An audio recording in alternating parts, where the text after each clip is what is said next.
ये गमत गुरुवार में हम कक्षा 6 के विद्यार्थी कहावत की चर्चा करेंगे। स्वर्ण सवेरा लाना यानी कि सुख सुविधा निर्माण करना, जैसे कि इस वसुधा पर स्वर्ण सवेरा निज प्रयास से लाएंगे।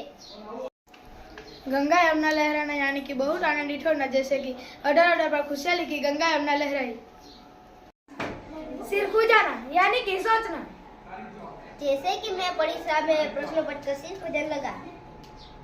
नाक में दम कर देना यानी कि परेशान करना, एक मच्छर ने रात को मेरी नाक में दम कर दिया।